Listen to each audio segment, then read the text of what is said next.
नमस्कार, मैं शालिनी गर्ग आज आपके लिए भागवतम से एक कविता लेकर आई हूँ। यह भागवतम के तृतीय स्कंद अध्याय 5 से ली गई है। इस कविता में बताया गया है कि कैसे मनुष्य का निर्माण होता है, मनुष्य के शरीर का निर्माण होता है। प्रकृति के 3 गुण, सतोगुण, रजोगुण और तमोगुण, और जो 24 तत्व होते हैं, इन तत्वों से मिलकर मानव शरीर का निर्माण होता है। ये 24 तत्व होते हैं पंच महाभूत तत्व, जो पृथ्वी जल अग्नि वायु आकाश कहलाते हैं। 5 हमारी ज्ञान इंद्रियां होती हैं, 5 कर्म इंद्रियां होती हैं, 3 सूक्ष्म इंद्रियां होती हैं जो मन, बुद्धि और अहंकार होते हैं, और एक आत्मा चेतना होती है। तो इस तरह से हमारे शरीर के 24 तत्व होते हैं और हमारे शरीर का निर्माण होता है। कैसे जीव पृथ्वी पर आता है, उसका माया से क्या वार्तालाप होता है, तो इस कविता के माध्यम से सुनिएगा। एक जीव बड़ा ही प्यारा था, एक जीव बड़ा ही प्यारा था, वो ईश्वर का दुलारा था। एक जीव बड़ा ही प्यारा था, वो ईश्वर का दुलारा था। दुनिया उसकी निराली थी और चारों तरफ खुशहाली थी। दूध दही की वहां नदियां थी, सोने चांदी की बगिया थी। दूध दही की वहां नदियां थी और सोने चांदी की बगिया थी। उस बगिया में जाने कहां से तमोगुणी तितली एक आई। उस बगिया में जाने कहां से तमोगुणी तितली एक आई। भोले जीव पर डाल दी अपनी तमोगुणी उसने परछाई। भोले जीव पर डाल दी अपनी तमोगुणी उसने परछाई। तमोगुण का छूना था और मिथ्या अहंकार का जगना था। तमोगुण का छूना था और मिथ्या अहंकार का जगना था। ईश्वर को अब पटकना था और भौतिक जगत, ईश्वर को अब तजना था और भौतिक जगत में पटकना था। ईश्वर को अब तजना था और भौतिक जगत में पटकना था। काल के हाथों पटकी खाई, काल के हाथों पटकी खाई, अब दिखा माया का चेहरा था। जो हमें पटकता है इस भौतिक जगत में वो काल होता है। तो काल के हाथों खाई पटकी, अब दिखा माया का चेहरा था। माया देवी के सैनिकों का चारों दिशाओं में डेरा था।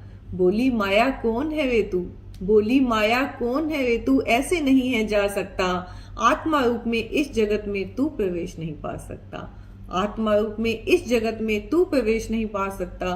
तू सुगंध सा यहाँ उड़ जाएगा, तुझको चाहिए एक काया। तू सुगंध सा यहाँ उड़ जाएगा, तुझको चाहिए एक काया। हमारी जो आत्मा होती है वो सुगंध की तरह होती है। तो तू सुगंध सा यहाँ उड़ जाएगा, चाहिए तुझको एक काया। मिथ्या अहंकार ही मदद करेगा जो तुझको यहाँ है लाया। मिथ्या अहंकार ही मदद करेगा जो तुझको है यहाँ लाया। मिथ्या अहंकार भी सूक्ष्म बहुत है, मिथ्या अहंकार भी सूक्ष्म बहुत है, उसको बहुत कुछ करना है।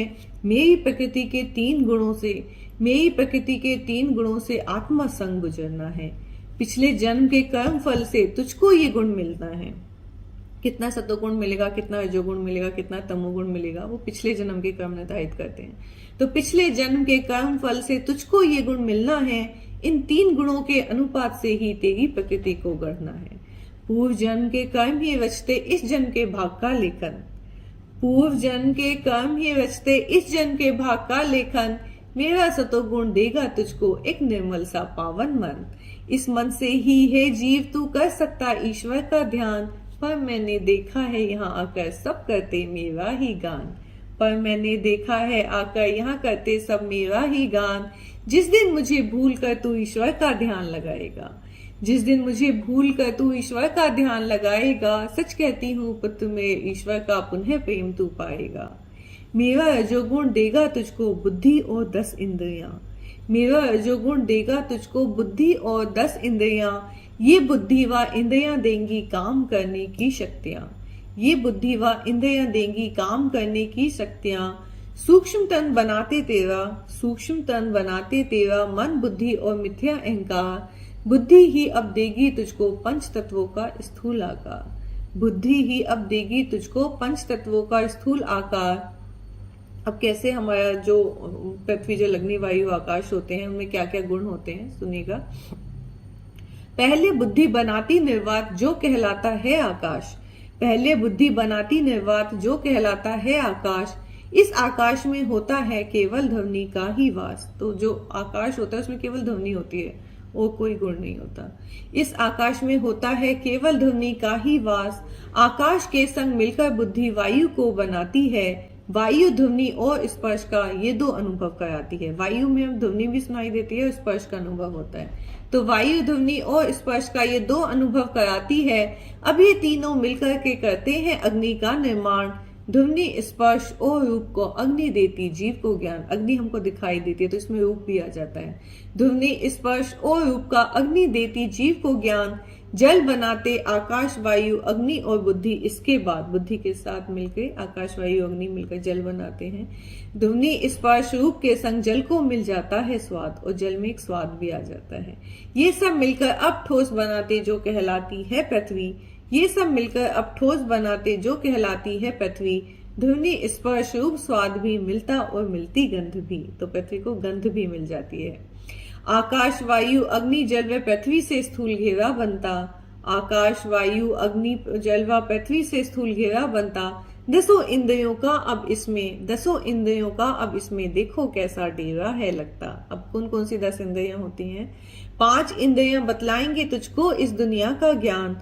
त्वचा, जीभ, नाक और 2 आंख और 2 ही कान। हम लोग जानते हैं कभी ज्ञान मिलेगा इनसे, कभी मिलेगा तुझको भ्रम। दोनों में भेद करके ही तुझको करना बस अपना कर्म। तो कभी इंद्रियां हमें ज्ञान देती हैं, कभी हमें भ्रम देती हैं। हाथ, पांव, गुदा, जनेंद्रिय और वाणी है कर्म इंद्रियां। हाथ, पांव, गुदा, जनेंद्रिय और वाणी है कर्म इंद्रियां। इन कर्मों से ही पाप पुण्य की लिखी जाती है पतियां। यही कर्म इंद्रियां, इन्हीं के द्वारा हम कर्म करते हैं और ये जैसा भी कर्म करते हैं वो हमारा फिर लिखा जाता है। इंद्रियों का विषय देगा मेरा नटखट तमोगुण अलबेला। इंद्रियों को विषय देगा मेरा नटखट तमोगुण अलबेला। स्पर्श, स्वाद, गंध, रूप और ध्वनि का ही है सब खेला। तो हमारी जो इंद्रियां भटकती हैं इन्हीं 5 कारणों से भटकती हैं। यही मन को भटकाती हैं, बुद्धि को आज्ञा देती हैं और बुद्धि कर्म करती है।